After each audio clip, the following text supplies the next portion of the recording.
let's see. We got video. We got audio. Well, the video's just back up. Okay, here we go. A request and a question. Go. So, Got it. Record is now. Here we go. 3, 2, 1. Yeah, fine. Would you please let the doctor know that Chev Chelios is a dead man? If he can't call me back within the hour. You got that? Did you spell that for me? Yeah, D-E-A-D. Chelios. Yes. Thank you.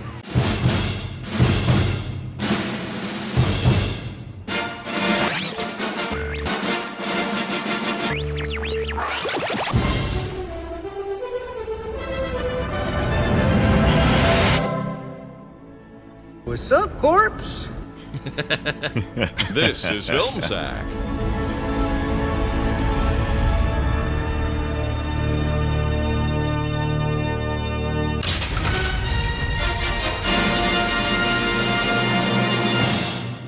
Oh, sure.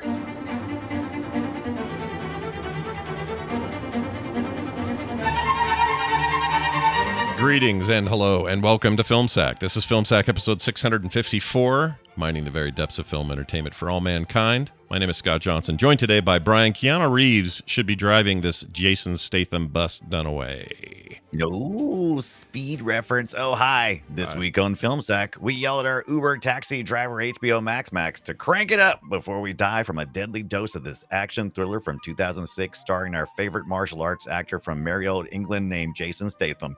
Now streaming directly into our adrenaline-induced heart-ons and driving us to seek revenge in between our waffle burns, day dates that end in public sex, witness me, and self-medicating.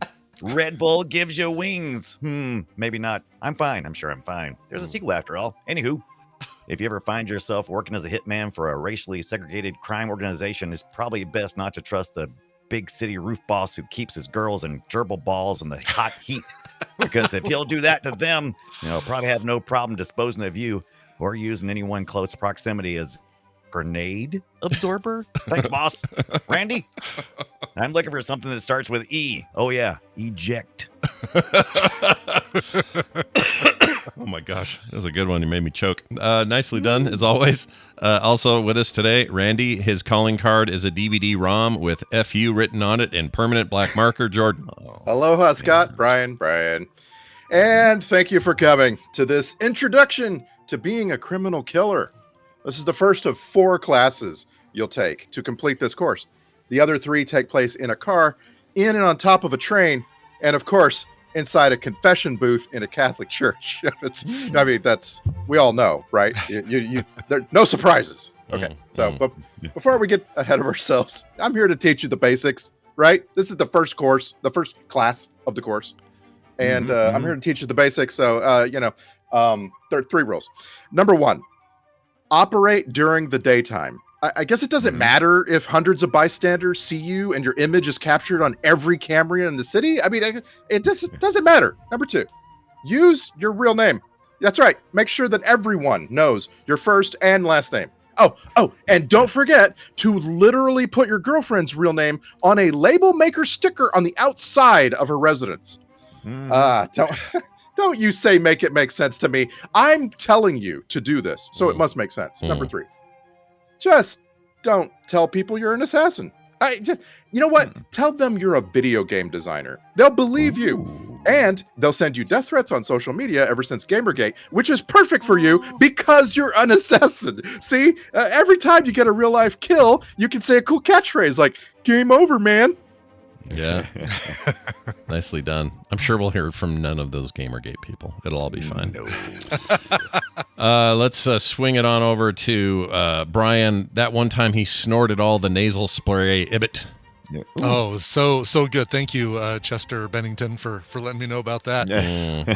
All right, let's see. For this one, we have a high energy, nonstop action film, so of course, got to go with something fast. So no, let's go to Chicago. Oh my gosh. Whoa. Oh man. Dude. That was awesome. Your decision to layer in voices was perfect, and I was like, the whole time I'm going, is he gonna do yes I know and I know, the whole. I have to. Yeah, absolutely. There were so many great songs already in the film that it probably was kind of tough to pick something that was outside of that, like, right? Like the first thought I had was "Kickstart My Heart" by Motley Crue, and I'm thinking, Oh yeah, well, that'd be great. but there's no reason to change the lyrics. Like I could just, Yeah, it's yeah, basically yeah. it describes the It's movie literally perfectly. the movie. Yeah. So there was no real parody I could do with that. I thought Yeah. about "Achy Breaky Heart" for a little bit because But that was right there in the middle of the it was film. right there in the Yep. film, but it was like, again, Crank it it's up. it's right there. Again, very little lyric change, and then Did you want and to? then I start thinking about. Were you sorry? Were you tempted to do any Dwight Yoakam? Like, I was. Well, Yeah, I thought yeah. about that too, and then just He's the word hilarious. palpitations came to me, Yeah. and I'm like, okay, palpitations. Where can I go with that? And "You're My Inspiration" was the first thing that came to mind, and then the couplet of "You're keeping me alive, you're my palpitations," and it was like, all right, there we go, done deal. Nailed it. Pulled your Cetera out and made it happen. It's fantastic. So right. while Exactly. we're on that point, is Yeah. there a better song to start this movie with than Metal Health? Is like it is amazing. I think "Kickstart right? My Heart." Well, it's a good song. I Yeah. mean, they didn't use "Kickstart My Heart," which I feel like they must have tried and not gotten the license to do Right. it, because it is this movie in a song, basically. Right. Yeah. Right. No, you're right. I well, I guess we should tell people what it is. We watched yeah. Crank. What would watch? Everybody, we watched Crank. Crank, the movie from 2006. And here's the thing: I got two fake Fletchers today. One is from our automated fake Fletcher. It's always a backup. But then we had some fans, 3 listeners, write in or send in their variation of it, and I put them all together in a little bit of a mashup version of it. So I'm going to play both these. Excellent. And the reason fake Fletcher is getting played is because I'm noticing a weird. Is It's there starting. more evolution? Yeah, it's starting to evolve. You'll notice the top end seems way over the top as usual, maybe more over the top than usual. But then the very back end, it gets kind of calm and chill. And I don't know what happened there. Oh, really? I didn't record it separately. Probably running out of adrenaline. Yeah. Maybe. That might be it. Here it is. Let's check it out.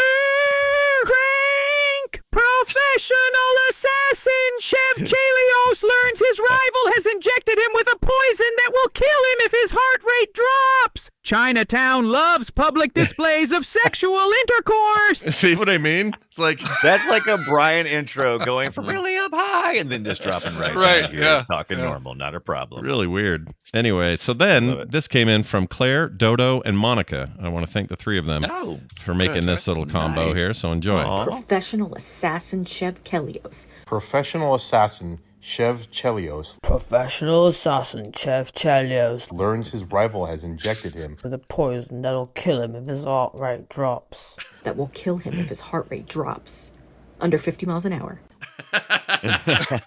That was beautiful. That was great. Beautifully done. Thank you 3 for Yes. sending that. Claire cannot complain about any other accents that we happen to do. No.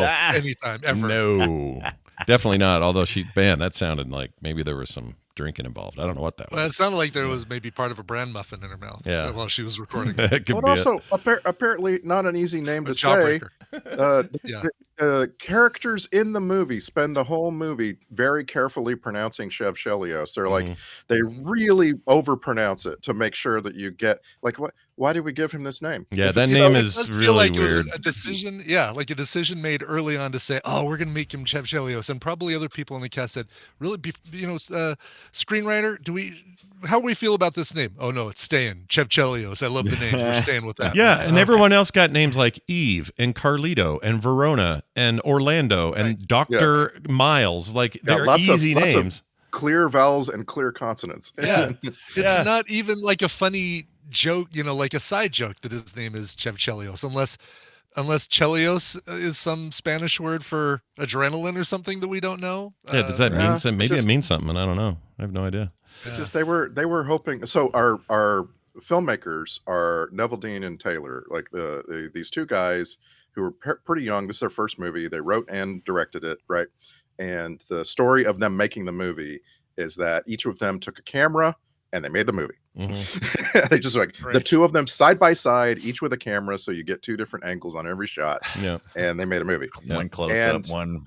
far And out. that's Yes. that's Mark Neveldine and Brian Taylor. But immediately after this movie was slightly successful, they both tried to go with a single name.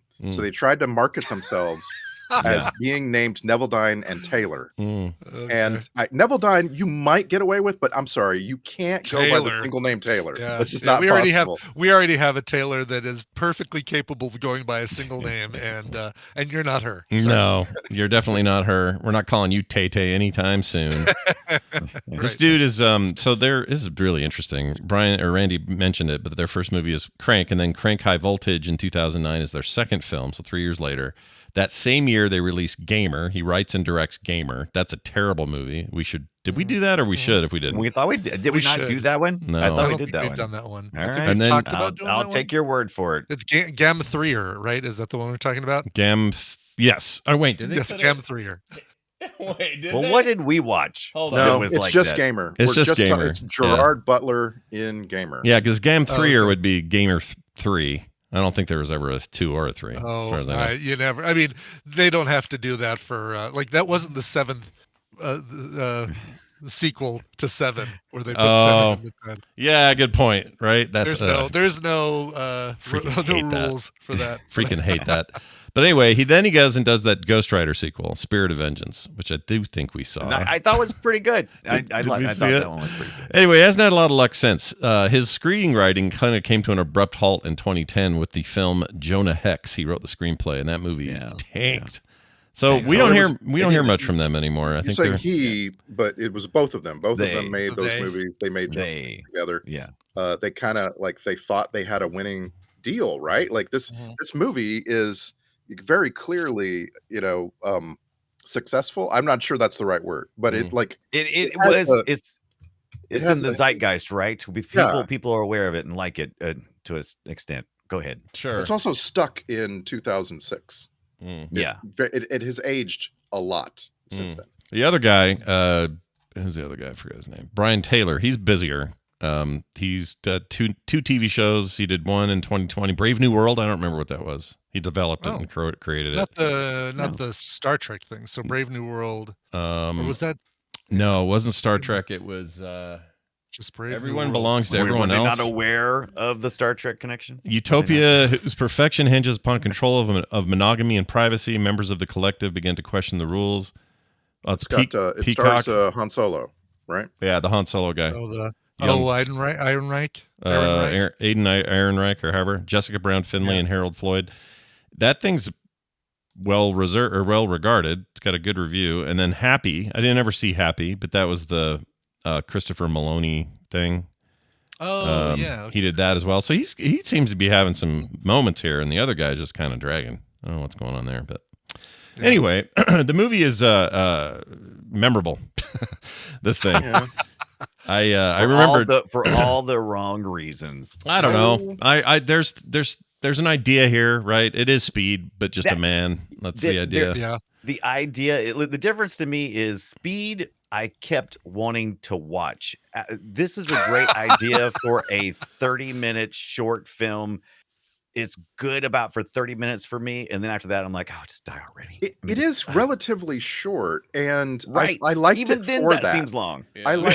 I thought the length was absolutely perfect because it was just long enough for you to not quite get tired of him getting tired. You know what I'm saying? Because like it's got its ups and downs. You're on a sine wave with this movie, and when it's down on the down slope, it's because the main character is getting tired, and you can only deal with that as a viewer so many times. There's like there's an expiration date on this movie, and it's the character himself. I thought it was perfectly paced, which blew my mind because I wasn't expecting that. I was expecting it to be really badly paced. You know, like how Speed has these moments of quiet, and you're like, well, we're not very speedy now, are we? Well, that's the thing. That's the thing. You're putting yourself out there going, I am going to buck the trend of how most goers are used to seeing films. We're not going to have that lull point where we have all a chance to catch our breath. We're going to make it breathless the whole way through, and that's exhausting as a viewer. And so it's a good idea. Reminding me of hardcore Henry. We ever do that, or I think it got bumped or something. We did one. We did do hardcore Henry. Did we? Right. I could have sworn we did. We did. 'cause We there'd be did no one other of the, reason we for me did one of to those. watch it. Yeah, we did one of them. Whatever one that was the first person nonstop action thing. We did one of We those. did. We Was it didn't sack Hardcore Hardcore Henry, but Oh, really? Yeah, we didn't do That was it. the other one. I It could was have that sworn other we did. one. I thought we were. It was online to do it, and then it got pulled or something. It's one of those. yeah, maybe. Yeah, but there was another one that was kind of See how memorable? First person. God, I could have sworn first person. Was there another movie that had first person view? Yeah, for the it whole was thing? hot for a second. That was a whole thing for. Yeah, a but minute. what did we Was it watch okay? one though? Is what Brian's asking. I watched one, and I would have only watched it if you guys made me. Yeah. What did we watch? Hardcore. I've seen Hardcore Henry, and I would have only watched it for this. You know, The same Right. thing, exactly. That That was was my whole thing, and it's like I'd have no I other think it's reason to watch missing. Hardcore Henry except for Right. Film Sack. dang, dude.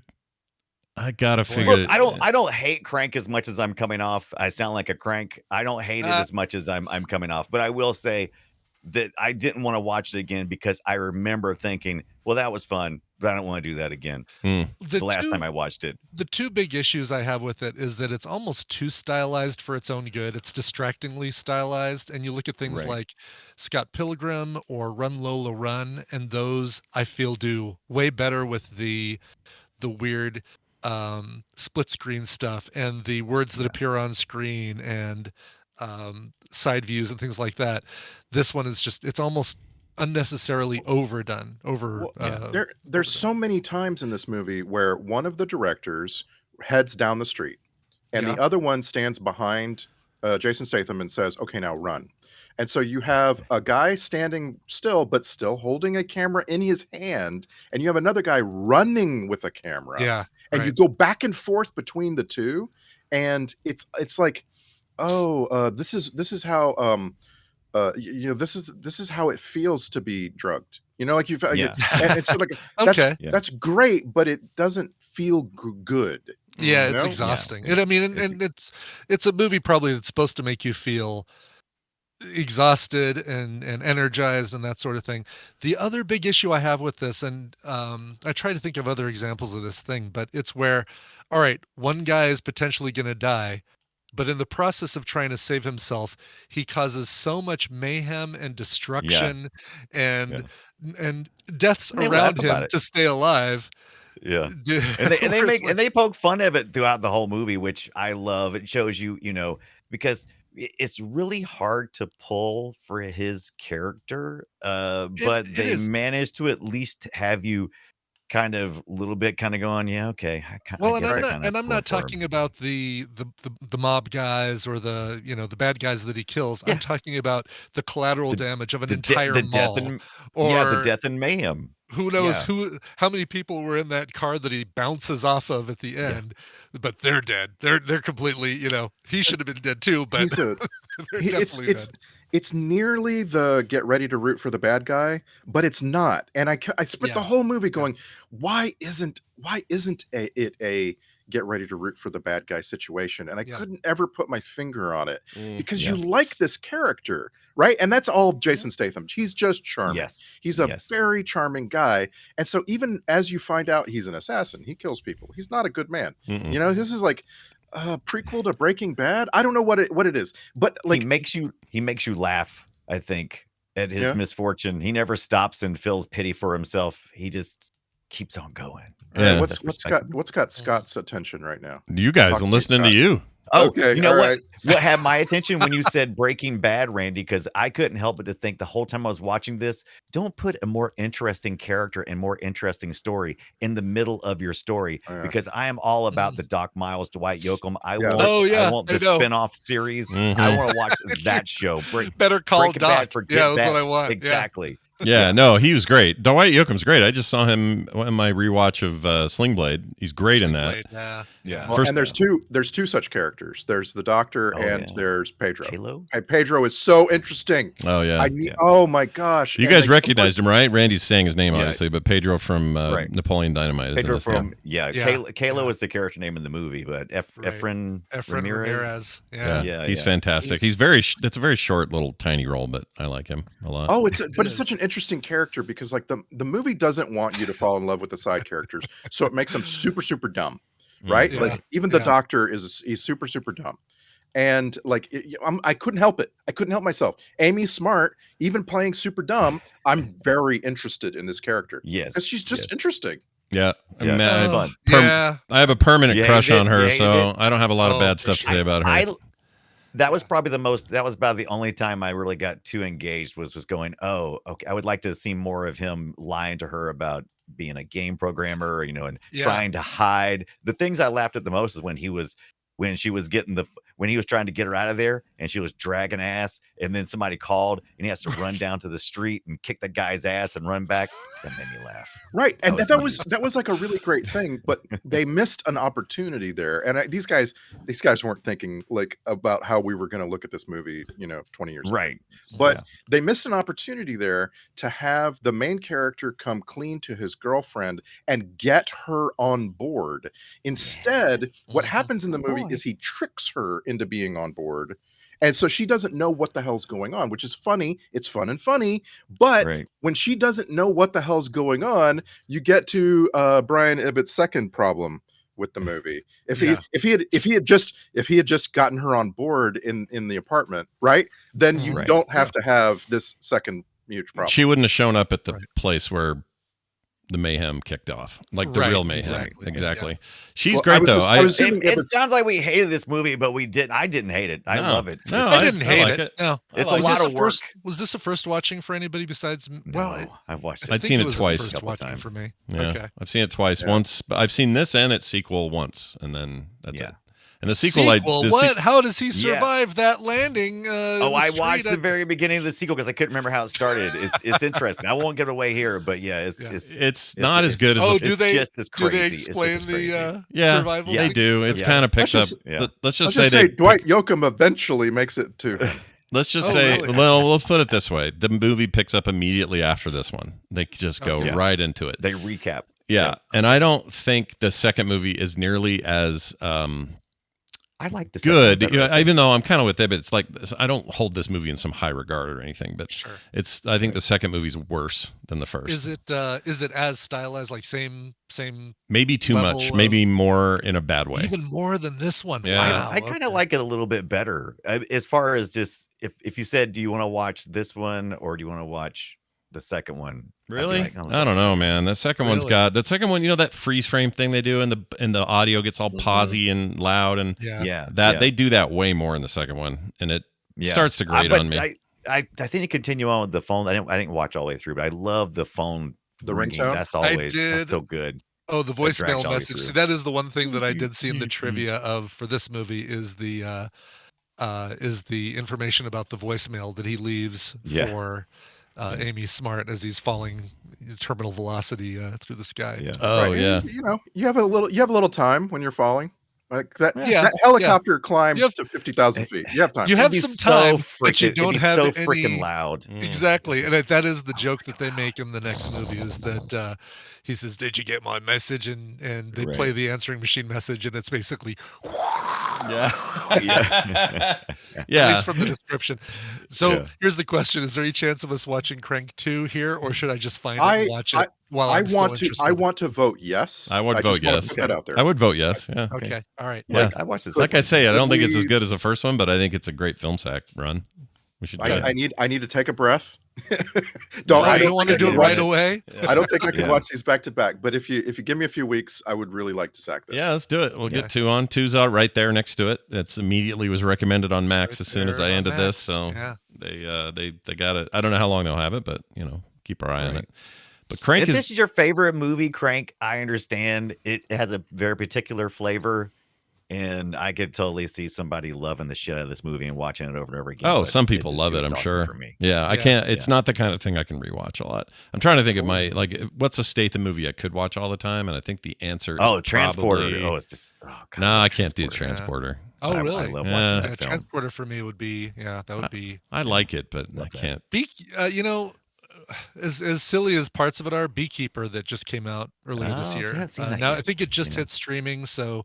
You guys can check it out, but it's good. It could just basically be called Transporter 5 or whatever number they're right. I guess he stopped out of the Transporter series. Yeah, and somebody else with took over. 3. What's Yeah. the one where he's a bank heist that he does? Do you guys know the name of that one? The Italian Job? That's a No, Bank Job. no, Is that no, a Guy no. Ritchie one? Not Italian Job. Hold on, So Bank Job. Bank Job. I said. Lockstock is not a bank heist though. No, I love that movie too, but he's also a very Is small it player in Meg it. 2, The Trench? Is that the No, one? you're thinking of? hell no. It's all about the heisting of the Meg's money. They're like he's like a dragon, and he You collects guys gold. keep the Meg distracted. I'll get into the vault. Hold on, that is not it. Also, that was Australian. Let's see here. Where I can't find So not the bank job then. I think it may be the bank job. What was his character? Terry? Yeah. That sounds right. I think the bank job. I like the bank job. It's a heist movie. I like the bank job, Yeah. but not the Italian job. A different job entirely. Yeah. My favorite Statham is Snatch. He was perfectly cast and perfectly directed in that. I have some problems with some parts of the movie. It is not aging well either, but I think Snatch is his best. I think work. Snatch is really good, but That's it's the kind of first a time- smaller First time I part. recognized him. Isn't he Yeah. kind of tinier part in that though? These Guy Ritchie movies, they don't make Statham front and center usually. Which Right. kind of bums me out. That's the first time I remember he's- recognizing him, though. He's the My- first. He's the main character, Is as he? far as I'm concerned. He's the I main mean, character. people make Brad Pitt out to be the main character, but I think Jason Statham's the main character in Snatch. It's been a while. I like Del Toro in it. I think I like I've seen Snatch. Revolver. I need to see that again. Oh, 'Cause Revolver's awesome. That's got your Ray Liotta, rest in peace, Yeah. actor and smoker, Ray Liotta. Yeah. And Actor Mark and Strong, smoker. who, well, because he used to do those commercials. I know, that say I know. Actor It and makes me laugh. smoker, Ray Liotta. Yeah. I know yeah. I've said this on Film Sack, but my favorite Jason Statham performance is his performance in the first Expendables, because it feels so circumspect to me, like he's an actor. And it just he has just incredible chemistry with Sly Stallone for some reason. I just like, there's something about that. They never recapture it in the rest of the Expendables, but there's at the beginning there, he just has this thing that I think is really, really cool, and I could rewatch that movie. He's a busy boy. He's got 4 things in production, including a Fast X Part 2 thing. Part 1 was did not like that movie.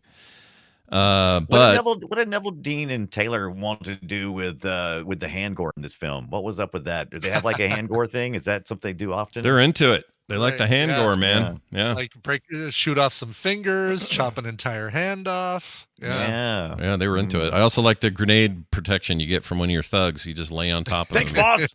That made me laugh so hard. Yeah. Thanks, boss. Thanks, boss. such a weird take on like the mobster end of it. And they were all just such a cartoon in this movie. When Brian Ibbott's or Dunaway's intro about the rooftop and the gerbil ball ladies and like what even like all I can think about with those gerbil ball ladies is they better have really good air conditioner blowing in there. Exactly. So freaking hot in there, man. I was like, that is great. On a rooftop in Los Angeles. Yeah. You like, better have hot. You better have cold air just blowing in there constantly, or else They didn't why look are they happy. there? I mean, they would even I think if they had air conditioning, they wouldn't look happy in those things. But still, Right. Yeah. Also, I have a little scrutiny about part of this movie, and let's get it out of the way. Scrutiny. In the public sex scene, all the non-actors, this is according to trivia, all the non-actors' reactions to the scene were real. I don't know, dude. I watched that scene. The way they were cheering and all rounded up and come on. And how do you the reactions wouldn't be real because they'd see a couple of guys running around with cameras and cut. All right, now take it from over here. All right, cut. It's just horseshit. Those aren't real reactions. Those No. And I've seen people have sex in public places, and I'll tell you how I reacted. Oh God, been in I'm Orleans getting as out of well? here. I'm getting out of here, man. I'm not hanging around for this. No thanks. I want to share the actually trivial trivia from that about that scene, because I think it's just fascinating.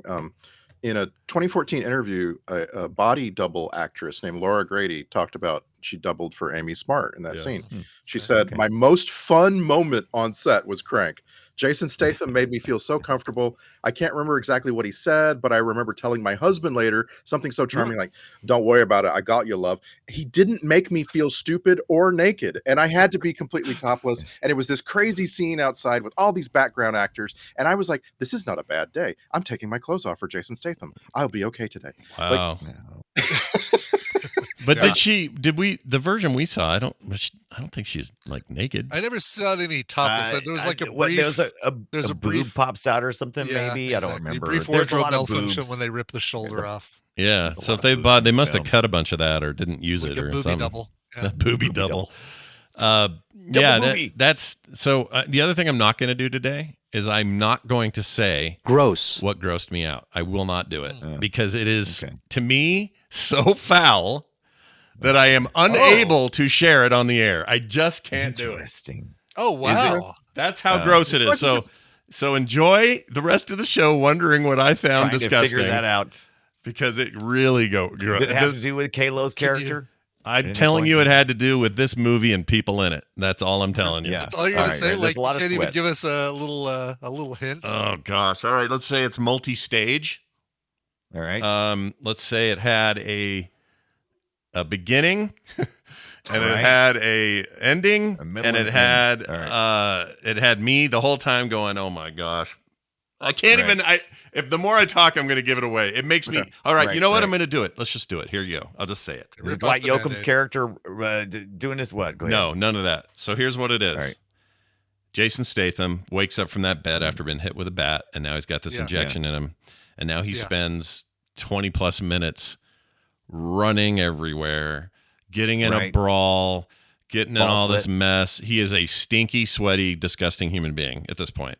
He Right. goes And, out into he the ends up in public. a car with his girlfriend. He ends up- now hold on. Let's back this truck up. He ends up Yeah. at the Chinese hoo-ha. All right. Now Right, they're out right, there and they're yeah. doing it they're publicly doing it. All right. So that's Yeah, all that's right, going on.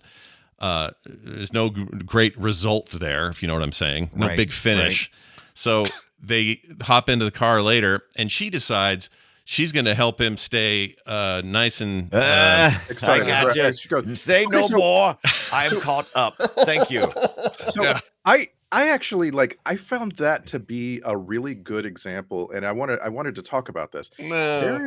It's a really good example of movie magic, and what I mean by that is when a movie insists that we don't think about how this would be in reality, right? Yeah, it's like that's- making out with people who just puked. Movies do it all the time, and I hate it. Right. Yeah. And it's yeah.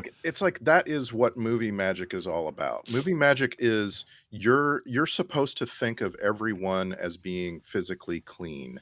Like when someone gets cut, you're supposed to think of them as they stopped bleeding immediately. Like when in reality right. they would just bleed out. Right, You know what I right. mean? Like Yeah. Unless the scene requires someone to bleed out, and that's part of the story. You're right. They Right. just- Right. and Or they so- need to do some sort of Yeah, you can't. mid-action sewing up with Yeah, you can't stub punch somebody with your stub onto the pavement. What he did with when they was having the fight in the alley when he got his arm, his hand chopped off. Right. Yeah, you can't punch the ground with your stub. Oh No. gosh. No. Oh God, yeah, that guy would have died of. He would have gone into shock and died long before. Yeah. Right. And so like this movie and a lot of movies, they really key a lot of movie magic around sex. Like that is just you have to, right? Like Mhm. there's just so often in the movies we see people having sex when anyone in reality couldn't possibly, No, there. Sure. Yeah, and I'm okay with that normally, but I could not get it out of my head. Freaking just go to the YMCA, get a shower, do something. I mean, he did. I mean, he That wouldn't be air-dried very most of exciting. Wouldn't himself. keep his adrenaline up. I mean, That's right. Yeah, no, it all serves the story, and that I guess cold shower maybe helps you. Sure, but let's keep not. the adrenaline And I don't want to get into the scientific merits of how you would keep yourself alive during the day. I'm not sure any of this works in reality. Like No, if you had a shot that killed your heart, you don't. Running faster doesn't make your heart keep going. Like, come right. on. And standing on your motorcycle versus just driving your motorcycle probably doesn't add that much.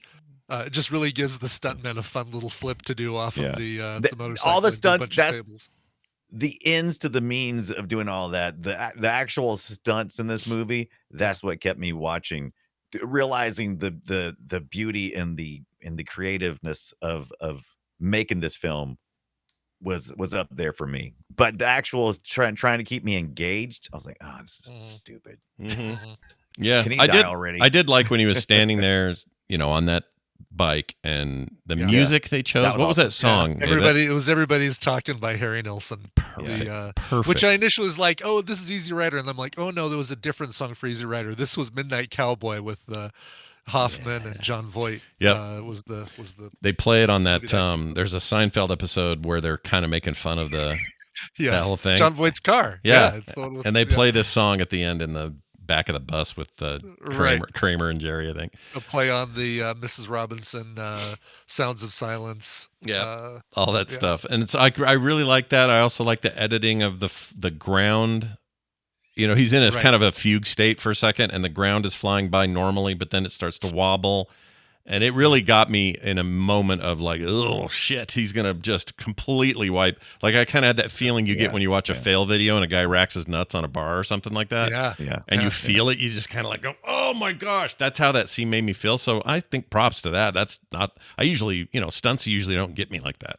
I'm usually like, oh, that's a stunt. It's fine. There's wires involved and all that. But it's pretty funny seeing him run with his bum out. That's a good time. Yes. Why would you take your underwear off? Like you're wanting to hide from the cops. You grab a surgical gown. Great, I get it. Why take your underwear off as well? Like are they going to say, wait a minute, he's got his underwear on. He's our guy. Yeah. Maybe he didn't have any underwear. Oh, maybe. Hell, true. you want to make it worse for me, do you? You want to make the whole idea. What gross got out? It all adds up to the same problem. I don't like any of it. Anything down below his belt, I'm not interested in. Chevy, keep your Chevy to your Chelios is what I'm saying, or whatever. We got any Always Sunny in Philadelphia fans? Yeah, I totally stopped. Hospital Wing E. Yeah. Stopped, man. I was like, oh, look at that. Yeah, he I have his name here. Glenn Horseshower, yeah, something like that. Horseshack. Howerton. Glenn Howerton. Glenn Howerton. That's it. Yeah, he's like your main. I don't know if you're main dude and Always Sunny. They're all main, but you know what I mean. The one you can relate to. Dennis Reynolds. He's the one that owns the bar, right? Yeah, he's the older brother to what's her face. I'm going to throw out a really quick recommendation. It flew under the radar because it was a little terrestrial sitcom for a while. But if you like Community, you got to check out AP Bio, which was a 3-season series, maybe 2 seasons. Yeah, I watched that. Love that. It's great. It was great. Really, really funny and way more sarcastic than you'd expect. Although you pretty much would expect that from something with Howerton. What's his name? Comedian. Can't think of his name all of a sudden. What's wrong with me? Little squatty guy. Squatty guy. Little squatty guy. Squatty. Oh, Patton Oswalt. Patton Oswalt. Jeez. The little squatty guy. He's a little squatty. He's also a squatty fella. And Paula Pell too, another comedian. Now, can anyone explain this to me on IMDb? Sometimes we talk about IMDb photos. Most of these are fun. Fine, but I got questions about Daniel Stevens. He's I knew you would. Verona Crew. Verona Crew. Verona Crew 2. I can't even talk. Yeah. Daniel Stevens has got he's got claws. Why? Right, because he's the stuntman for all the Wolverine stuff. He is? Yeah. Oh, that's okay. Oh, he's also an Endgame did stunts. He does stunts for all sorts of shit. Black Panther, stunt dude. Okay, Hugh Jackman stuntman. He looks enough like Hugh Jackman that he was able to double Hugh Jackman in a bunch of things. He's almost all stunts and actor stuff is usually stand in the background and look tough and scary, and that's what he was in this. Mm-hmm. Yeah. So good on him, I suppose. Yeah, man. If anybody had ever outfitted me for a movie, I would never. That would be my only picture. You'd ever see it. Totally, absolutely. You'd never take those. I was hoping if you were going to make fun of IMDb photos, I was hoping you were going to make fun of Chester Bennington because I love Chester Bennington, but his IMDb photo does not represent him as far as I'm concerned. Oh, I have not seen this one. It is the most professional that Chester Bennington ever looked in his life. Oh, really? Oh, he's on second page. I need him to look grungy. He should be a grungy looking guy. Oh yeah. Grungy. Those earrings are lovely though. Forgot he was in that. Yeah, he's standing over there telling him how to use the pharmacy stoner. Yeah, he was the one saying, take the nasal spray. Yeah, nasal spray's got epinephrine in it. Yeah. He I forgot he did stuff like that. And I say did because man, that guy died too early. Yeah. 41. Come on. Saw 3D he was in. Come on. Let's see. Actor. It's a lot of videos, but like Saw 3D and stuff. He was great. I didn't know that was him until you just said it. So that's news to me. Yeah. Little. Statham apparently did all his own fight and car stunts. I feel like we hear this every time we do one of his movies. He does that. Yeah, he's known for that. It's his deal. Yeah. But he also says he had initial reservations about accepting the role of Chev Chelios, mainly due to him not believing himself to be a particularly funny actor. In response to this, directors Brian Taylor and Mark Neveldine told him to simply play it straight and let the dialogue be funny. Yeah. That's what they told him. Sure. He's all right. He's all right at that. And there are several shots of him making a funny face because something ridiculous happens nearby, right? Like, like he's not bad at this. He's definitely like he can actually play comedy. I think. Yeah. I think so. He's good straight man. He's good in the all those Guy Ritchie movies. He makes me laugh. Yeah. Yeah. You know, it's not typical comedy for sure, but it's like right. I don't know. There's something about it's humorous whenever you see somebody who can play very stoic and very serious in absurd situations, and so it'll he never breaks that, and that makes him hilarious. We should watch more Guy Ritchie movies. I freaking love those. Yeah. I agree. Yeah, I like them all. I did enjoy him trying to find when he first started trying to locate everybody, and he goes down to different bars and stuff, and there's an actor named Reno Wilson Orlando. I did enjoy the little interactions they had in that dirty ass bathroom, but I thought that might be where Scott was going to be grossed out. No, the most. I didn't care about that. Him snorting off the ground, I didn't care. That's fine. Yeah, I mean, everything paled. Maybe it was gross at first, but everything paled to get a shower. You guys? You're just so to be really, really clear, you have a problem with how unclean his crotch must have been by the time. Yes.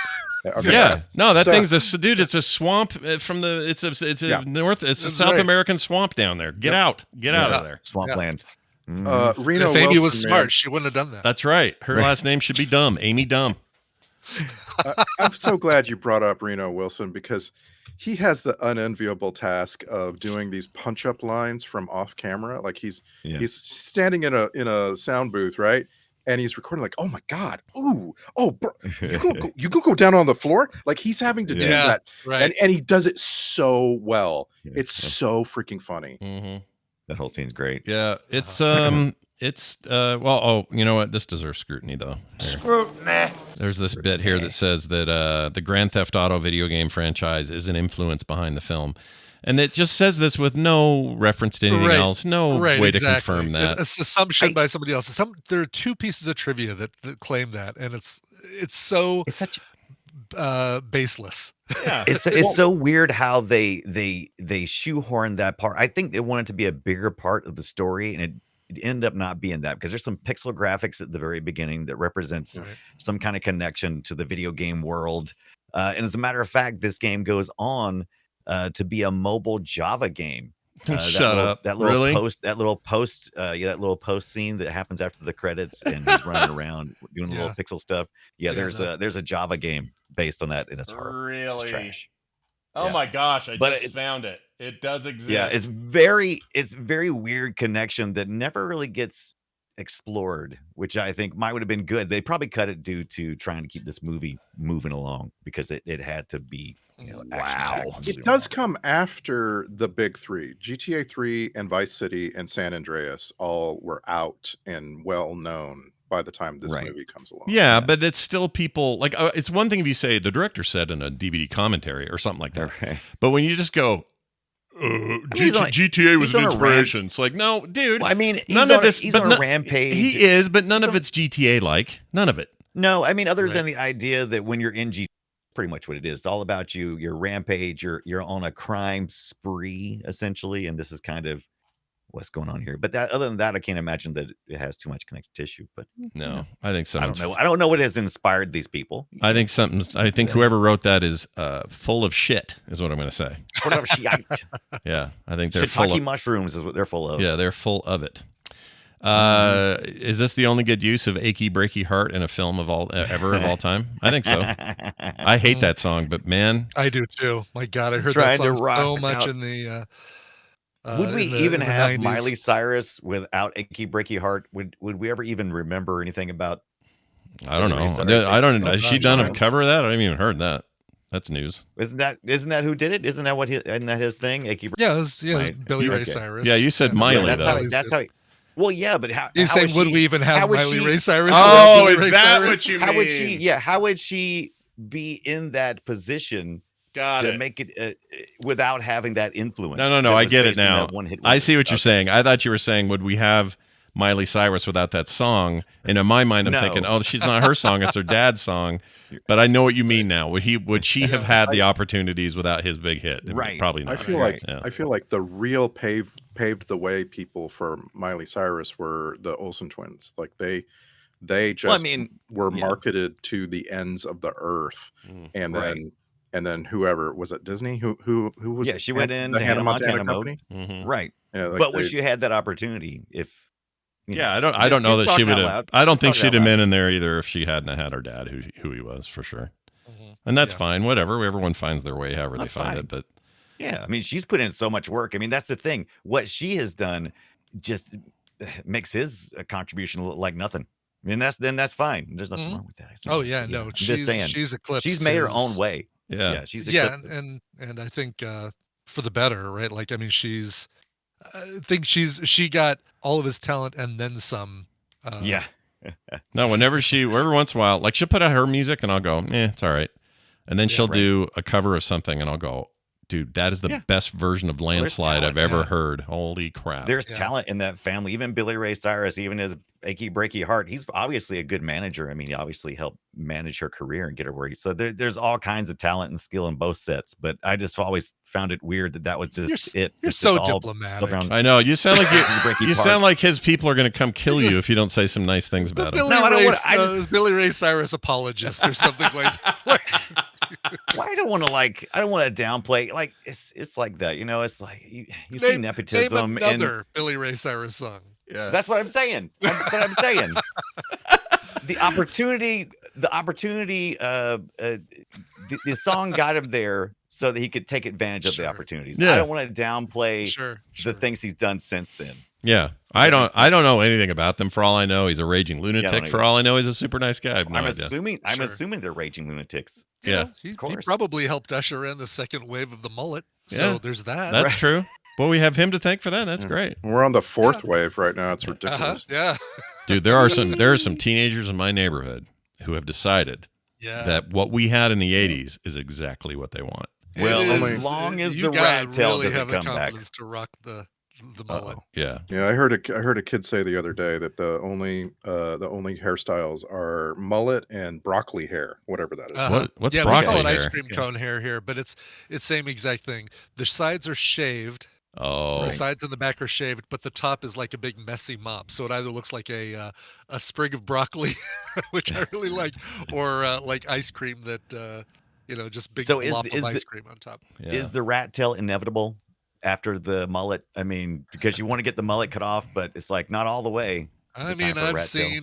I've seen some rat tails recently here in Colorado. All right. So yeah, they're not holding someone's back. still trying to make fetch happen. Yeah, Yeah. there are kids who are wearing those Jenko things again, those big Yeah. giant Oh, yeah, yeah. blanket pants, whatever. Like they're all over the place. I feel like we have a generation right now that is not locked into waiting 2 decades for things. Yeah, that's what when I did a Google search for broccoli hair, I got that. Broccoli hair? Yeah, that makes sense. That makes love sense. it. I know what you mean Literal though. broccoli hair. It's, Yeah. it's more like this. Let's see. Yeah, here it is. This kid. And there are It's a lot what, of like that. Okay. Yeah, exactly. Yeah. Doesn't even have to be that crazy on top, but just short and buzzed on the Short sides and and tight on back, the and then side. just and Yeah. messy on top. So it's okay. So instead of all business up front and party in the back, it is what is this? All all reg- tight on the all, side. all and- future regret on all sides and top and bottom. Right, exactly. It's what Bono rocked in the 80s before back in the Boy and War albums. He had that before Nice. he moved into Mullet Town. Yeah, that's true. Mullet Town, moving into Mullet Town. I mean, you can only do so much with your hair over time that these things are, of course, going to just keep coming back. There's no way around it, right? Because you can only do so much. What else are you going to do? You're going to start shaving down the middle and pretend that baldness is cool? Like, no. Right. Yeah. Right. You're going to do this shit until the end of time, and you're going to keep recycling the same hair, and you're going to think you're cool because you invented it because you're a kid. Yeah. No one's doing this right now. Let me try this. Yeah. Right. That is the thing, right? Like you want to be the leader that you can all point to and say, I started this business. Yep. That's right. Hey, do you guys ever want to, if you ever make a restaurant or a bar, here's my recommendation. The bathrooms, the men's rooms and women's rooms, you should put a giant screen on the ceiling that has turtles doing it. Turtles doing it. I was bunnies wondering if doing that it. was if they were like if this was like a stylized thing, like it's just his adrenaline making him see things, or if that really was. That's the restaurant also that had the berserk dude as the men's symbol, the symbol for the men's room. Oh yeah, the little berserk looking guy. The little pixelated berserk symbol, Yeah, they were playing Berserk earlier in the back in the back of the seat limo. car. Yeah. Intro alert. Video wrong, game wrong connection. sounds though. It was not the intro alert. Yeah. The fact that they've got these weird references, like he's faking to be a video game programmer. The movie has a few video game references. The opening the title, stinger. all of it. It's like, well, I think Dunaway said it pretty well. But were you just decided not to? Like, what did you? It's like they half did it. Yeah, Yeah. right. They pulled it back out. That's They what did I think. I not think it commit was to the big. bit. No, they did not get that bit. Commit to that bit, right? And then move down So that road. I looked up that restaurant because I was noting obvious places around LA that I was, the IMDb page for this movie has no filming locations listed. Really? And so I was just making some notes. Oh, look, the 6th Street Bridge. Oh, look, the 6th Street Bridge again. Wow, they must have really had a good permit to film on the 6th Street Bridge because they went over that thing. No permit. Yeah. That's possible. But actually, no, it's not. It's not possible. And the main shot of him going over the 6th Street Bridge has a bunch of cops behind him, so it was definitely permitted filming. They were there to ask questions. They just were waiting their turn. Yeah, but this happens all the time. Ibit always talks about it in Vegas. Vegas gets shot. Like when they do shots, it's like, wait, where are they on the strip? And they just keep flipping around. It's like, oh, there's the flamingo. Right. Nope, there's this other thing that's another 20 minutes. They shoot that B-roll and they accidentally drop it on the cutting room floor, and then they pick it up and say, this is probably the right order. Yeah, that's right. That cracks me up when they do that. I noted that the majority of the film where we could see outside was filmed in Koreatown, and this restaurant, I found it. It's called The Prince in Koreatown. It was previously used in the movies Chinatown and Thank You for Smoking. And it didn't surprise me that there were things being projected. There was a trend in the 2000s in restaurants where they would have projected videos on walls. Yeah, I remember that. Projector technology got cheap enough, is what we're saying. Maybe? Yeah. I still see that sometimes. There's a place near us called The Break, when it's on Saturdays anyway. You go in there and the back end of it has like a huge wall that's just like stylistically being projected shapes or movement or nothing crazy. It's not like a movie or whatever. But that's it's not like turtles and rabbits do, because did you see that? It was like turtles doing it, and then later on when he got higher, it was rabbits doing it. I didn't see the animals. That's I didn't see funny. the rabbit. So it paralleled his adrenaline going from the tortoise to the hare. That's interesting. There's a sushi place near us that just has a wall with waves on it. That's fun. Yeah, but I want to think that you mean that they've got pictures of people waving, but you actually just mean people like waving water, with their mouth full of sushi. Yeah, right. Yeah, I like that a lot. The hiccup scene is funny because she apparently, according to the trivia, had the real hiccups, and they kept it in, cute. made it So part of a thing. Endearing. Yeah, it was kind of cute and endearing, but it was real. And that laugh she made was her real laugh because she couldn't get it to stop. Yeah.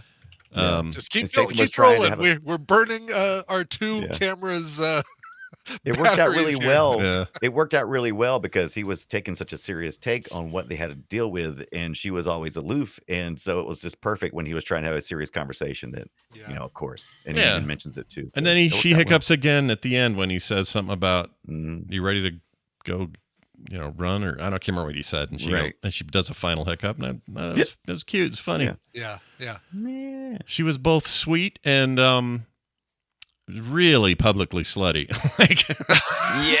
Yes. Like she had that quality that to her. is It was We weird. haven't really talked about how That's a tough scene for me to watch. It's a tough scene because she starts with 2 no's and punches him, and then she starts gets off into as it. rape. Yeah, I didn't care for that. Yeah, I didn't like that either. Does not hold up well, and shouldn't have really held up well in 2006 either. Really, for the most part. True story. All they have to do is have the character read her into the situation before that moment. Like, Right. it's just like it's so. I don't understand why they took the way they took it the way they took it. I guess they thought it was going to be funny, but it doesn't come across as funny. No, it's a scene written by a dude. Yeah. Just the bottom line. There's 2 dudes making their no- first movie totally had that vibe to it. But I don't know. I could have used her being a more empowered character overall. Like, sure. yeah. Less of the really ditzy damsel in distress and more of like a some sort of like, hey, let's do this to kind of get your adrenaline up and maybe not have it be disgusting fellatio and a Volkswagen Rabbit. Please. Yeah. Oh my gosh. I'll never Which again, not to mention hugely dangerous. I don't know if that model Volkswagen had airbags, but and the fact you've never seen A World According to Garp. You never come on. Oh yeah. Tune in.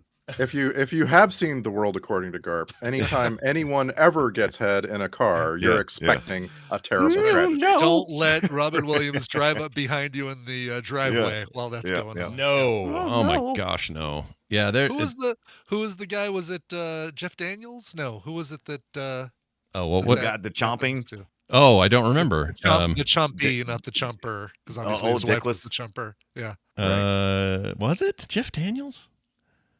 Maybe remember. That might be right. The guy who cheats, yeah. He's got some weird movies. He's got that scene. He's got the poo scene in Dumb and Dumber. He's got the he's got the speed scene where he dies so horribly in that bomb.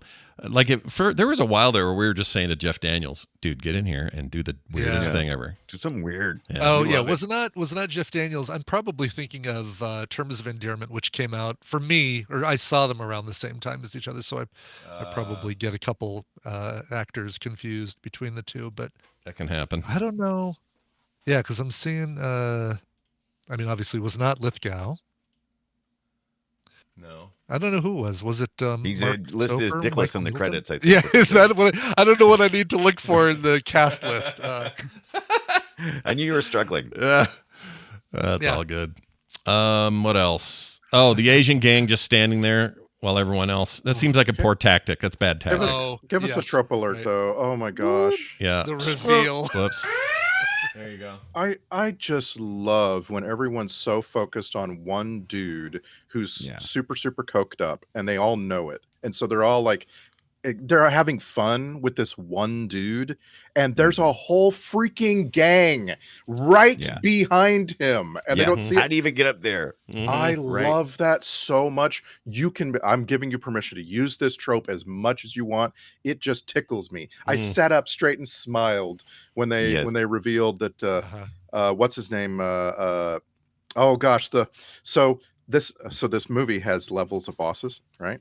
Yeah. So the first guy he goes to, Reno Wilson in the bathroom, is a very first boss kind of guy, right? He actually even says, "I don't actually work for the other bosses," right? Right. And then he works his way up to, and I'm not making this up, he works his way up to Verona and Carlito. Like they named the big boss Carlito. I just wow. Yeah.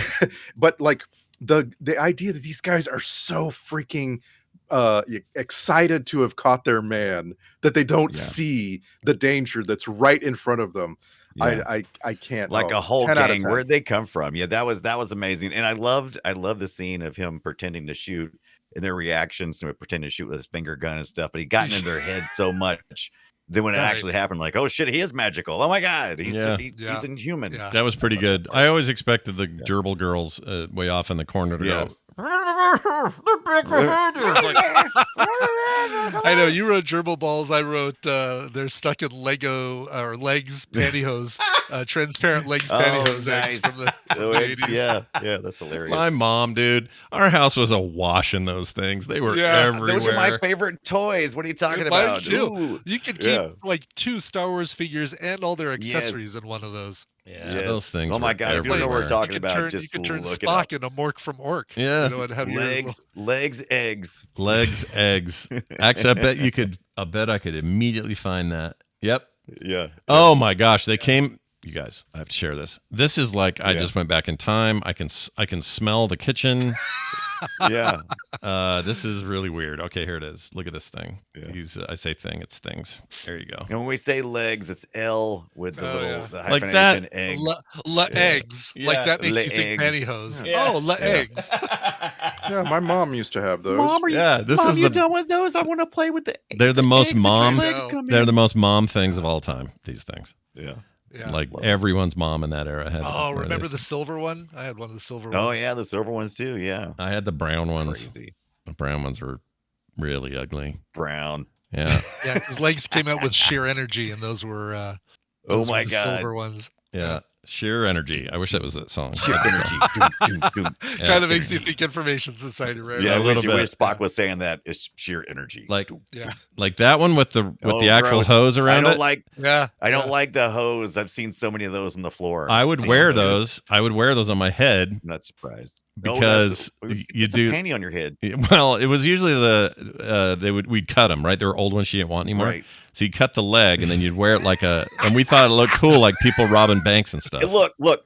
Scott is grossed out by things on movies all the time, but he's going to sit here and tell us about the time he took his mom's old pantyhose that she sweated in and then wrapped them around his head. They were clean. I mean, you know. You can't you definitely can't take a picture of the silver legs eggs sheer energy egg without completely not getting eBay. yourself in the photo. So Yeah. make Can't sure sell you're those on dressed when eBay. you take those photos of the pantyhose. Also, the most There you go. unflattering claustrophobic photo in the history of photos. Like it narrows you down into this little tiny egg space. Right. Oh man, that was a fun trip back. I actually needed that. Yeah. That's a weird left I wasn't planning on taking today. So thank you for that. Yeah, I appreciate Sure. that. My pleasure. Anything I else have you a- guys want to bring up before we do clips? What do you got, Randy? Yeah, I just want to bring up the moment that I thought of Brian Dunaway. I want Brian Ibbett to go first. Okay, I wrote down the only thing that we haven't covered is my note of did Dwight Yoakam get kicked in the head by a horse? 'Cause Oh, there is a horseshoe shaped scar on his head, and I can't remember if that was just I was a wondering Doc about that thing too. or a Dwight Yoakam thing. I thought it was a Dwight Yoakam thing, but maybe I don't know that. I think it just happened. I think he got. There's probably some trivia somewhere. I got hit in the head a couple of days before the shooting. Or something. He and does they have a couldn't hide scar it. on his forehead. Oh, does he? and, Okay. Yep. It was because of emergency C-section. The doctor had to use forceps, and as a result, Dwight has a scar on his forehead. I was trying to think of how he would have a C-section that he have a scar on his forehead. And I was like, They took the Oh. baby out of his head. Yeah, boy. One of them head babies. I find his acting really compelling. I do Like too. I don't even I couldn't even tell you a Dwight Yoakam song. I don't know any of his music, but when he's on screen, I pay attention. Yeah. he was chewing it up, baby. Yeah. Chewing Yeah. it up. He was in was it Logan, Logan Lucky? Lucky. Yeah, Yeah. he's the prison warden in Logan Lucky. He's so good. Yeah. Oh shit. Oh, I didn't see Cry Macho. He's probably good in that though. Yeah, you know which one you can skip is the TV show Under the Dome, even though it's a Stephen King thing and stars Dwight Yoakam as Lyle Chumley. He was good as Lyle Chumley in that. That was all right. That thing. Here's the problem with that thing. Yeah. The book is great. The show was made by a network, and the network you could feel the network stink on it. Yes, Yeah. and basically 2 episodes before what was supposed to be the end of the limited series, they said, "Ooh, this is doing really well. Let's make a quick right turn so these things are unresolved, so we can do a second season." And Yeah. that was the There big you go. problem. You're 100% correct, and that's annoying as shit that they did It that. really is. Yeah. Yeah. This movie introduced is early on when everybody had a cell phone and to the point that it was a joke. So everybody had a Nokia, Mm-hmm. Yeah. right? Oh, in yeah. this movie. So yeah, it was solving a problem that we didn't know we needed. So for that, I'll give the movie some credit for cutting some ground there. It But was do a you new like idea. do you like that cell Everybody had a phone Nokia. sound? Here's the sound. I'll just I play it. love the sound. Check it out. Oh, I love that. And I know that was Yeah, supposed it to was- it's supposed to be like, oh, as hard as, right. And it was every single time that went off. It was just like, okay, we get it. It's I loved it. I kept wondering if that was the actual tone he had or if they were It trying to tell me absolutely something. was the actual tone. Was it? Absolutely. Okay, Yes, well, absolutely. it's what also the slowing down that's sound. I'm with it. I'm with Ibit. I think that maybe it was, maybe it wasn't. But if your movie is about his heart constantly in fluctuation, and then you do Right. that, that's part of that. And if it's not, then it's bad filmmaking. I think you had options in those days with those flip phones for different songs or different ringtones made with the electronic doo-doo-doo-doo-doo, that thing, but you couldn't like record something and upload it to your phone then to make it sound like that. Like it wasn't that wasn't available back then, I don't think. We I were don't still think so playing either. with our mom's eggs. Right. Legs, eggs. Put your weed in there. Yeah, that's where you. Oh, it's a great place to put your weed. I didn't think of that. Yeah. Legs, eggs. I wonder if there's probably some listeners who could write in and say, Probably. Yeah. keep your stash in there, man. Or they found their mom's stash in the eggs in their drawer. Oh my gosh, I love that. All right, let's. Randy, you had a thing before we So transition. I just thought I'd done away because before the final sequence of this movie, he's in a cab. He's in a Jamaican cab, and as always happens, is the most beautiful trope in the movie is the Jamaican cab driver gives him something that he calls that plant shit. Yeah. That And- plant shit. And so he takes it. I guess it's a psychedelic. Well, I don't know what it is. It's supposed to fix him right up. He's a very, very lucky man to encounter such things. But he takes it, and then I'm wondering, is anything that we see the rest of the movie from his perspective, is any of it real? Or is he just tripping? Right. They should have Tripping began the balls, baby. second movie with him waking up in the back of that cab. That From would've the been plant great. shit. Yeah. Yeah. I did think about that because I thought about it for a minute. I was like, what if that is the antidote? More street drugs is the is the antidote to the other street drugs. Yeah, no, that's a great thought about it a question. minute. That's a really great question. I don't know. Now that you say that, now I wonder, like, how much was even real after that? Maybe he's dead in the back of a taxi the whole time. Or, I guess or he's not. perfectly fine, right? Yeah. He just wakes up. He just wakes up, and it's 2 days later. Right. He's And perfectly maybe fine. that's the stuff that gave him superpowers to bounce off a car from a huge drop in the sky to then living again somehow. I mean, that's so dumb, dude. He's no way you live. No way you're alive. Yeah. Certainly I'm not just the saying- people in the car, right, Ibit? I'm just saying the plant. Right. shit- No, they the plant definitely shit's- die. There's a family of 4 in the back of that car, and All dead. all dead. Everybody murdered. All right. On that note, it's time for clips. Clips. Here they come. Let's start with this one. This is the intro from Chelios there. Oh, no, that's I already played that. Let's do this instead. This is about Ricky Verona. I don't know where Ricky Verona is, because if I knew where Ricky Verona was, I'd probably be there right now, beating the Gucci off his ass. Beating the Gucci off his ass. Reno Wilson made me laugh in that scene. That was great. He was great. He looked familiar, but not who I thought he was. I thought he was somebody else. Yes. Same at first. And I was like, oh, this guy. And then, he's been in he did some voice work in Transformers the last night. I gotta go watch some of those middle ones I missed. Yeah, I Because didn't when I watch any started of those. looking down that, I was like, oh my God, he looks like a GoBot in that. And I wanted to know more. I couldn't stop digging. I had a Discord listener write in and ask us why we don't ever do the Transformers movies. And I thought, well, we might. We did back in the day, did we? We've never done one, I don't think. We've never done any Transformers movie? Nope. I don't think so. I find that hard to believe. I can't think of one. I'm looking now on We QuickSack. we definitely don't have it in QuickSack. Yeah, it's Oh not my there. gosh. We didn't watch the first one with LaBouffe? Come Well, on. No, No. we haven't. Come on. I mean, a bunch of us have seen it, obviously. Probably all of us have seen it, Yeah. but Yeah. Well, yeah. I don't think. Multiple times. I mean, they're known to be overwrought and huge and dumb, and that sounds like Well, maybe something we should watch. I don't know. Some of them are really long, so maybe they're not worth it. Oh, sure. I just found the first one, the 2007 one on Paramount Plus. So maybe coming later this hot action summer. You never know. It is a hot action movie summer thing. We never watched I'd that get for G.I. that. Joe I think it'd be movie great to either. do one of those. Sure. Yeah, G.I. Because Joe, they're sure. about to do a G.I. Joe Transformer crossover thing too, right? Yeah. Isn't that supposed to be coming? Yeah, So, there's some. So this animated thing coming out in October with Chris Hemsworth and the other guy, I never remember his name. That will happen, and then after that, they want to do some kind of crossover with those characters. I don't think it's live action though. Maybe it is. No, it's animated. Animated? But while we're talking about it, might as well do it. Right? I'd be into it. I like. Oh, for I was sure. just watching G.I. Joe cartoons with Van, and I got him hooked on a whole new thing. Go, Joe. Yeah, all he did the whole time was go, are they the good guys? Yes. Are they the bad guys? Yes. Constantly binary choices between good guys and bad guys. It was funny. And he got mad at me because he has a Starscream action figure that we got him. And it's Starscream in the OG Gen 1 stuff of Transformers was blue and red combinations of colors. Well, so is Optimus Prime. So he insists that that's Optimus Prime. And so I sit down with him. He's 5, and I go, Bud, that's Starscream. Isn't that cool? And he goes, no, that's he's Optimus smart. Prime. And I said, nope, I'm sorry. That's Starscream.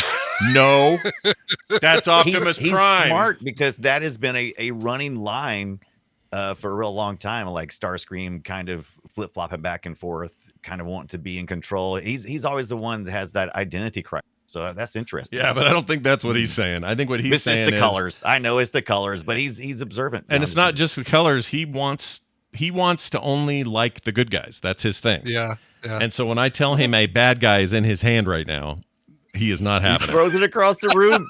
No, He gets very not a mad. bad guy. He gets That's very, great. very mad. It's very funny.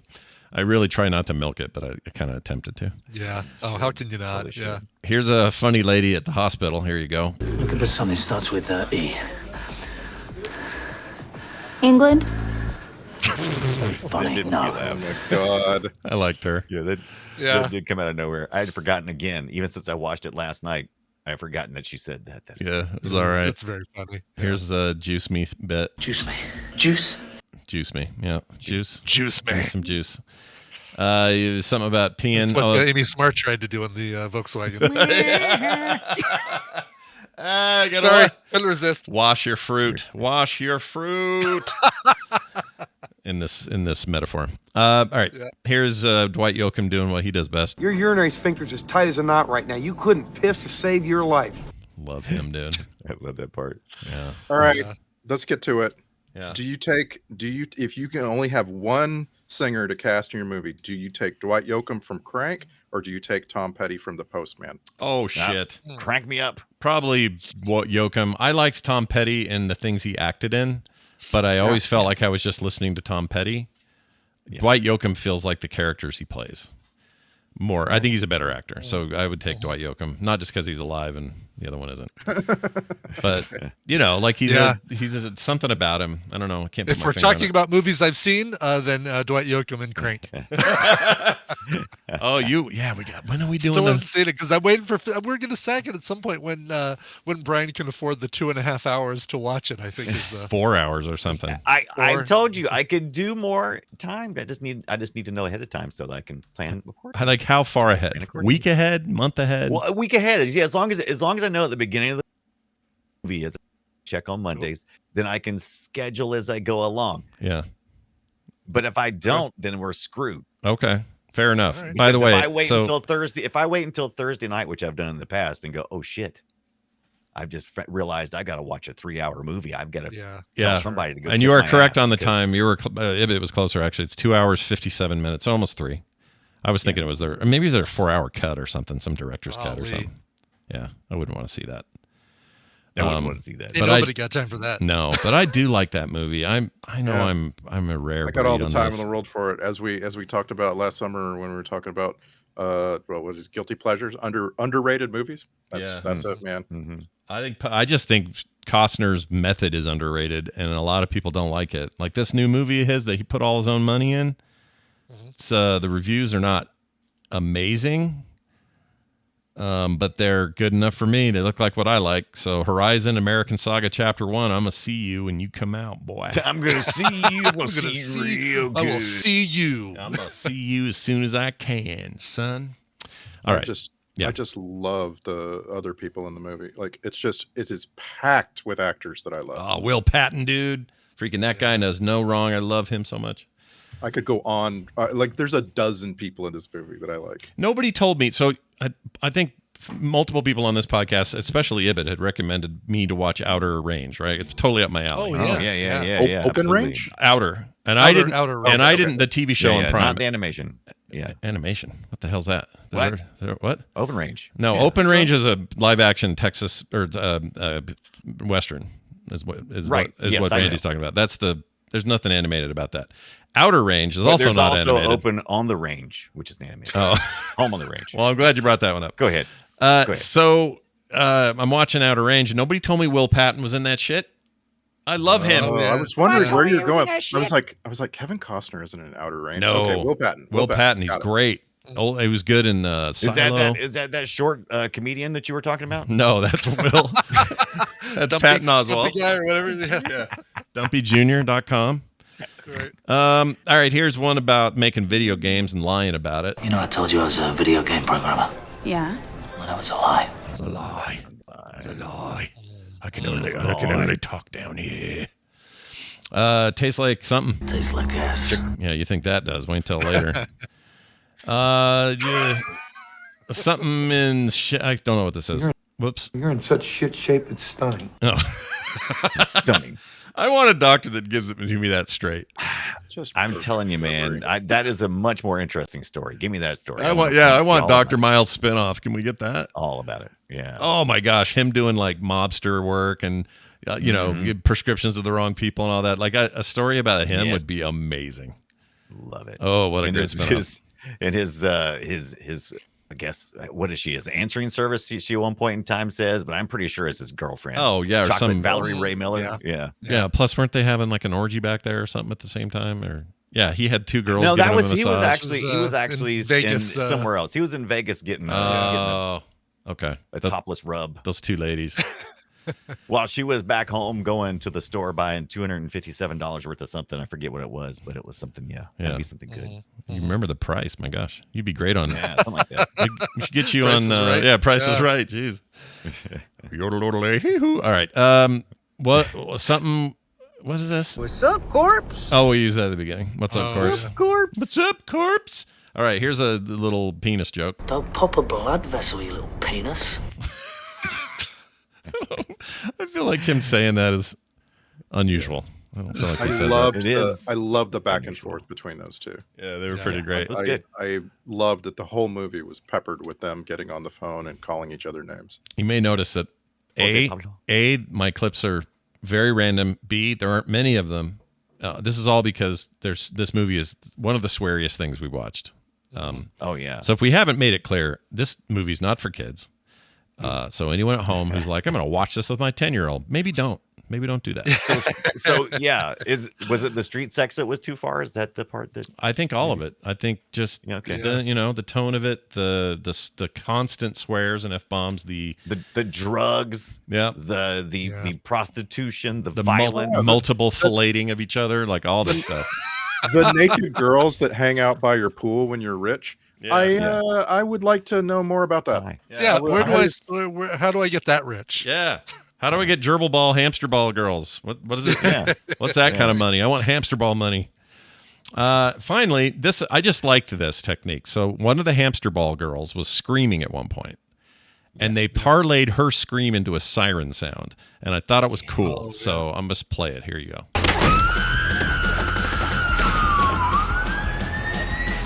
I thought that was cool. Amazing. The editing was really interesting. Like from earlier that Ibit had mentioned, you may not notice it there, but there's some scenes where they use any type of reflective surface where they can project in some type of scene where you like got a another cutaway actor to on he's some other talking scene. on the phone. Yeah. It's pretty impressive, really. Yeah, it's surprising amounts of things like that are good in this. There are other parts of it that are not. And that's Film Sack. All right. Let's get to that's the end of that. We got to do this now.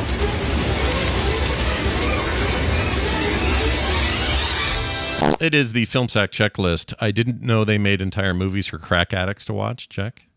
I don't think this movie follows medical rules around cardiac issues. Check. No. And finally, sometimes the Tony Hawk Pro Skater soundtrack works for other things. Check. There's a lot of that. Lots of Tony Hawk 2 sound and business in this thing. Boy, if the medical science offended you in this one, don't watch part 2. No. That one gets a little more magical, doesn't it? If I remember right. Yeah. Star Trek Connections. I'm going to guess none, but I'll bet Randy's got a surprise or two. What do we got? I actually have 3. Oh, wow. The first is an actor named Dorian Kingi. He was the convenience store clerk in this one.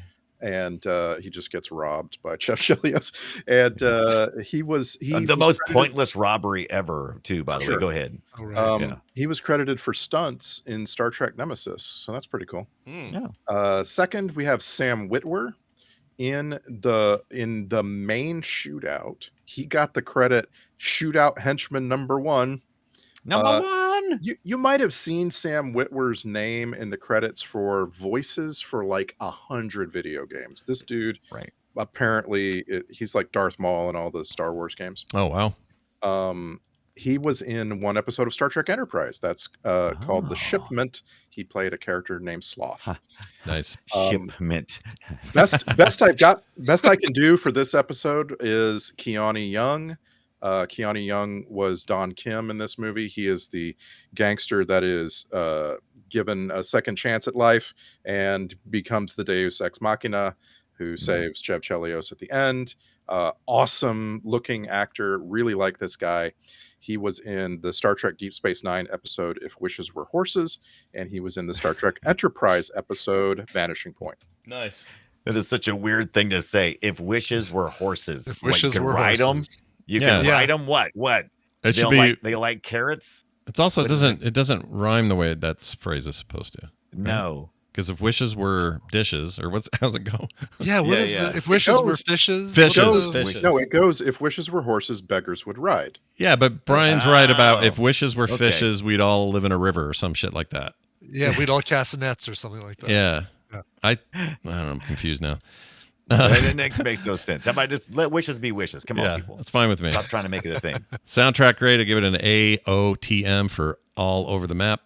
I liked it though, for the most part. It was a little frenetic, and obviously that's the movie, but there were moments of, I thought, brilliant uses of, songs. Yeah. No, I like the soundtrack, the song soundtrack for sure. Yeah, that bit was good. Whatever you call the score in this thing, that's just sounded like speed metal Miracles or something. Miracles by Jefferson the Starship Miracles. at the end was great use. Yes. What's the Turn one? Me Loose by Loverboy. Yeah. When he was going through the kitchen was a great use. That was good.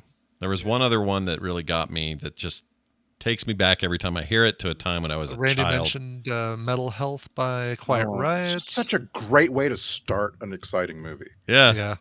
Because it starts so strong. Yeah. And that's a cheesy song that I don't like that much on its own, but I like it when it's in a film. Yeah. I always think this is a weird thing with me. When I hear that song start, I think AC/DC. And then I'm immediately like, no, dude, that ain't AC/DC. Wait a minute.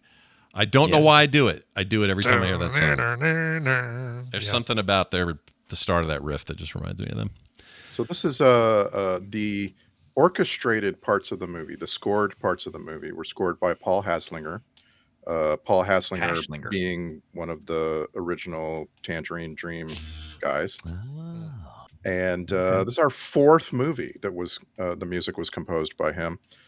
Previously, he composed the music for Into the Blue and Minority Report and Underworld. Oh, which one of these did Brian Ibbett or Dunaway hate the most? Yeah, exactly. What does the rain What mean? does the video game mean? Yeah, Why? What does the rain of video games mean? Let's get to social media posts. This is where you guys sum it up in 280 characters or less, and I think we would be remiss if we didn't start with Randy. Craig, want to give yourself a big old stomach ache? I've got just the trick for you for Statham's sake. It's nonstop movement and sweat unabated. It's sure to leave you feeling nauseated. The thing guaranteed to make you say, damn, is 88 minutes of unsteady cam. I was hoping for cured ham or something with a ham. 88 minutes of cured ham. I don't know why. I just wanted some ham. Brian, Steadicam. nicely done. Brian Get it? Dunaway. You get it? Oh, I Please get tell it. me you It was very This is the most unsteady cam we've seen in a very long time. For sure. I can hear Daryl Skeels complaining about it from a distance. He hates that. Let's go with Brian Dunaway over there, who's thinking of every song he can every time anyone says a word that's in a song. Brian Dunaway, take it away. It's not my fault. Crank it up and keep your heart on moving, unless you're trying to impress your new girlfriend, in which case just waffle your hand for 30 seconds. Yeah. Hashtag waffle burns. Yeah, I didn't like. I mean, I know it was some kind of prosthetic or whatever underneath the gown, but I did not like watching him run around with a big boner. Didn't like that. I didn't like his hand after he burned it in the waffle iron. yeah. It really upset me. Yeah, nobody wants that, I don't think. I've just got my knuckle burnt before and thought, my whole day was shot. I don't know how he did the whole hand. Crazy. Yeah, but getting burns really sucks. Burns are bad, even like small ones. Let's now swing it over to Brian Ibbett and let him complete this thing, the circle. Crank! No, I'm not kidding. Crank. This movie is something that starts with E. Egregious. Nice. We didn't talk about I'm sorry, I have to reference this again. And I put it in the chat, but it was earlier or yesterday. But the photo the police put up, have you seen this photo? Yeah. I laughed so hard at that, dude. Favorite, the police sketch that they have of him is amazing. It's incredible. I wish this is like the kind of Hollywood memorabilia I would put on my wall. Yeah, I love this. I want to know who did it. I want to know. I want to think that Statham did it. They said, "Here, draw a portrait of yourself." Yeah, that would be the best. That would be amazing, wouldn't it? For sure. Oh, I love it. All right, I was just handed this list. Better read it. This is alternate titles. It says here. This was almost called Speed 3. Interesting. Mm-hmm. Or the Trans Snorter. Ooh, because he did snorting. That was very, very clever. Yeah, you like that? You trans snorter, see? All right, let's get to the emails. We got an email from a listener. This is someone we all know. Leslie Victorine, Logan's mom, wrote in to filmsack@gmail.com. She says, hey, guys, Chris and I are watching Fractured right now on Netflix. The story and lead actors are great, but everyone and everything else makes it sackable. Some of the dialogue and acting is so bad, it's laughable, literally. We are laughing out loud right now. Anyway, I recommend it for Film Sack. You're welcome. I don't know what Fractured is. Does anyone know what that is? I don't either. I'm going to look that up. I think we talked about this before, haven't we? Have we? Maybe. Fractured. Make sure this is the one I'm thinking of. They make sure it's the right one. Sam Worthington. From 2019? Yeah. It's got to be with Lily Robb. It's a Netflix original, so this must be it. Yeah. Sam Worthington, Lily Robb, Lucy Capri. I don't know the rest of these people. Oh, Stephen Tobolowsky's in this one. I know him. Oh, excellent. Bing again. Yeah, I sure as heck fire remember him. Yeah, I mean, I don't know. I haven't heard of this. Let's see. Couple stops at a gas station where their 6-year-old daughter arm is fractured. They hurry to a hospital. Something strange is going on there. The wife and daughter go missing. I do remember this. You saw this? You saw this, Dunaway? Yeah. I did not see it, but I do remember it coming out and was going to watch it. And what's it called again? Fractured. Right. Which I guess assumed. We were very excited when they were teasing it. Because they're talking about her arm, that title, but also the world is fractured. Then the kid is just one of those, I don't know. Where's my kid? Okay. Give me back my kid. The front cover, or the front cover. Poster looks like a sci-fi movie, but I guess that's a hospital, twisted hallway or something. Anyway, I don't see why not. Sure. Yeah. I just want to ask Leslie Melton Victorine, why did you stop putting things on rabbits? That was my favorite thing on the internet at some point. She used to post pictures of something on a rabbit. Oh, yeah. Okay. What happened to that? Look, we can't all, sometimes committing to the bit has an end point. Yeah, that's true. Right, no, that's finite, absolutely true. Yeah.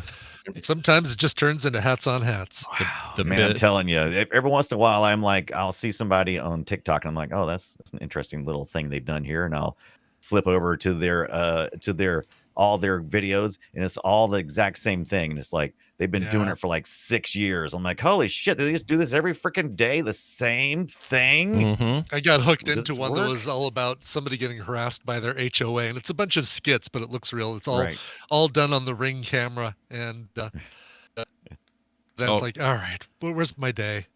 They don't claim they're real though, right?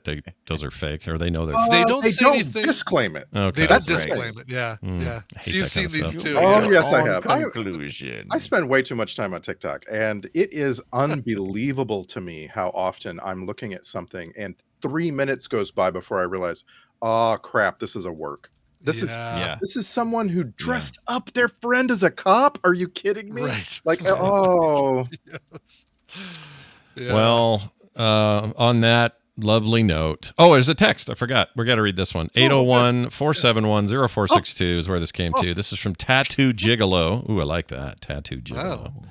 Hey there, Sackers. I'm still getting caught up, so forgive me if this has been addressed. At the end of the one about on Her Majesty's Secret Service, you were looking for a place.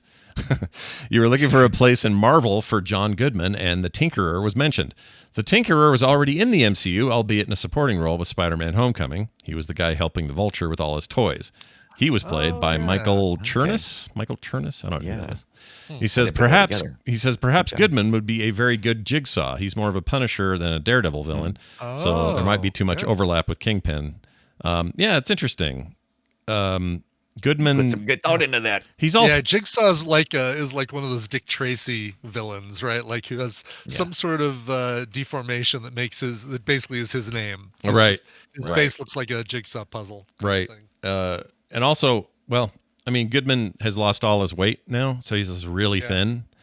I don't know what that would do to any of this. You'd want it to not be a Kingpin-looking role. It'd have to be somebody, wafier or whatever. And good for him. You probably can't get that old and still be that big, so probably good for him. Probably a healthy move. And then finally, a quick phone call came to that same number. This is all about a movie called Trancers, another one I've never heard of. Oh, yeah. Oh, I've heard of Trancers? it. Yeah. Trancers. Well, here's this guy telling us more. This is Jam from Birmingham. Guys, you gotta watch Trancers. It's on Prime, Amazon Prime. Just gotta watch it. That's all I'm asking. Love the show, though. That's it. 1984. Okay. Yes. It's Helen Hunt and Thelma Hopkins. Yeah. I'm looking here. This has been around for a while. It's on everything streaming right now. It's like Peacock. It's on Prime. It's on a whole bunch of stuff. I would say this stuff needs to be in Tim Thomerson. Oh man. Richard Hurd, you said, I think he's the guy from. Don't forget, he's a bounty hunter who travels back in time. Richard Hurd's the dude from Seinfeld that was George's boss at the Yankees. Oh, really? Okay. His direct boss. I remember seeing this at Blockbuster. The cover box was always the cover. Yeah, right. It was always something that grabbed my attention. A gruff bounty hunter travels back in time to 1980s Los Angeles to stop a twisted criminal who can transform people into zombie-like creatures. All right. So this is like ultra low budget. It's also there's like 6 sequels to this thing. Yeah, that main character is named Jack Death. And so Trancers 2 is called The Return of Jack Death, and Trancers 3 is called Death Lives. Wow. Wow. Death bounces off a car and gets back up. Yeah. It's got Richard. By the way, our caller, what was his first name? Oh, crap. I'll play it again. It's that bit. I can't remember. It rhymes. Crap. I'm almost positive of that. This is Jam from Birmingham. From Birmingham. Yeah, so if you rhyme with the place you live, don't ever move. You should forever be Jam from Birmingham. I love that. Yeah. There are, let's see. So there's Trancers, Trancers 2, Trancers 3, Trancers City of Lost Angels, and Trancers 4, Jack of Swords. Jack of Swords. They're all horribly reviewed, except this one, which is kind of middling. Seems like this was the best they ever did. So this is the one to go. Let's do it. I'm in. Man, I'm trying to watch really hard though. Like I got Brian is Hawaiian. That's the only thing I got there. But Did you guys ever see Doll Man? By the way, Doll Man? No. Doll Man. That was another one. Was that part of the? That wasn't part of the Puppet Master series. No, it seems like it, right? No, I don't think. I don't think I had any relation. I'd be shocked if it did. Here we go. But the main. Let me see if I can find it. One same word, actor, by the way. Yeah, Tim Thomerson. This was always. Oh, really? Okay. Yeah. Is it? And it's not pronounced Dolman. Dolman. It's called Dolman. Yeah. Dolman. One word. Jackie Earl Haley. Oh, I like him. Yeah, we're not in here with him. He's in here with us, or whatever. That's great. Well, thank you for that call. If you guys want to use that number, it's easy. 801-471-0462. Leave a message, leave a text, however you like it. That'd be great. our next movie is going to be Baby Driver. Oh, person who would who let a drives baby babies. drive? That's right. Oh, yeah, that's right. I am excited because I still have never seen this. This is my excuse to finally watch it. Yeah. Everyone wouldn't shove about it when it came out. I know. I Yeah. really enjoyed it, and then it was like, I know. oh, but that guy's now a dick. But then, Oh, it Ansel wasn't even Elgort? 5 minutes later. No. I really want to like Ansel Elgort, so I hope I do. You will. I think you will in this. Yeah. Yeah. Why do you not like Ansel Elgort? Do you think he's No. too... I'm saying I want to like. It's because of the Divergent movies. You have this like constant question when the only thing you've ever seen someone in is YA post-apocalyptic fiction, right? Like it's like, okay. I see this guy. He's pretty good looking. But I don't like him or hate him. I want to like him. Just saw. I didn't know a lot. Yaisa Gonzalez is in this. I loved her in Three Body Problem. She was freaking great. Oh, I forgot. Yeah, that's right. She was the somewhat not aloof, but guarded. Something about her. She was really something. For sure. Yeah. Jamie Foxx, Flea. Great cast in this thing. Yeah, I'll watch this. Okay. So, I mean, look, the good news is that Kevin Spacey doesn't even have top billing. He's like sixth down. So he's got a tiny role in it. I haven't seen it because of him, but I will watch I'll watch anything Edgar Wright makes. Yeah. So I have to. Yeah. 2017 was a big year for movies for me. Why I didn't see this, I don't know. I'm annoyed. So let's. You're always making my pizza cold. Thanks, man. Yep, that's how it is. The Noid right there with the Lego legs eggs. Lego the Lego eggs. I probably put Legos in my legs. You know what he's? You got some Legos in your Do you guys know eggs? he's making a Running Man not remake, but just like a take on Running Man. I'm so excited about that. Yes, that's coming soonish. So am I the first? I'm annoyed. Am I the only person who's seen Baby Driver before? Oh, I've seen it. No, You I haven't. seen it on your recommendation. Yeah, I liked it a lot. I still haven't. Me and Randy for different reasons. I just never saw it, and it sounds like you were avoiding Spacey. But I'm also think Spacey sucks ass. But I'm excited for this. I think here's why I'm so pissed at Spacey, because you're such an a-hole in life, but you're such an amazing actor. Yeah. Just throw it all away, you dumbass. Exactly. Anyway. Look, I know a lot of people are assholes. Just don't let me find out, all right? Yeah, well, I just don't want to know.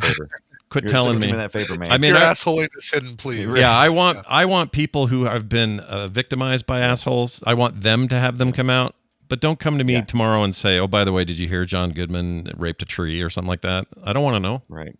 Yeah. I don't want to know about that. I kind of want to know that. I kind of just that one specific thing. You'd like to know about that. Sometimes those knot holes look pretty damn inviting. Oh my gosh.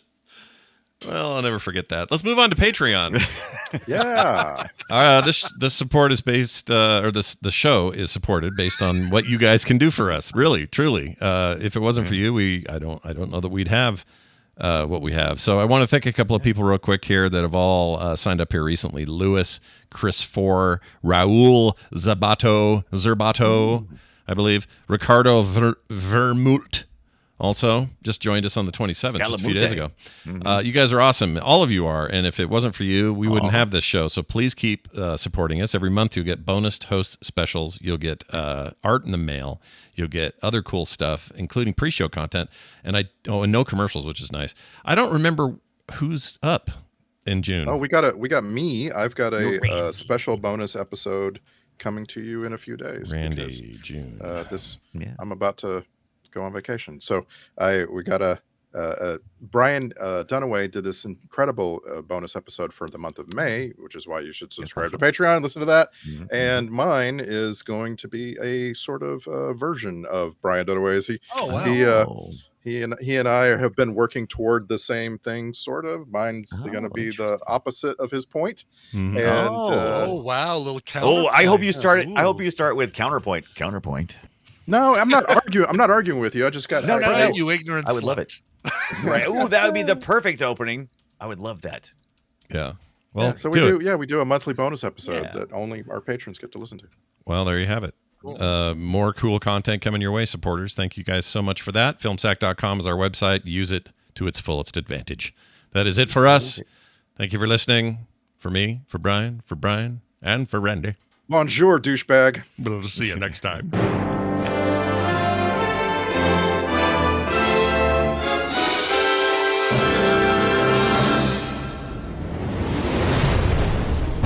This show is part of the Frog Pants Network. Yes. Get more at frogpants.com.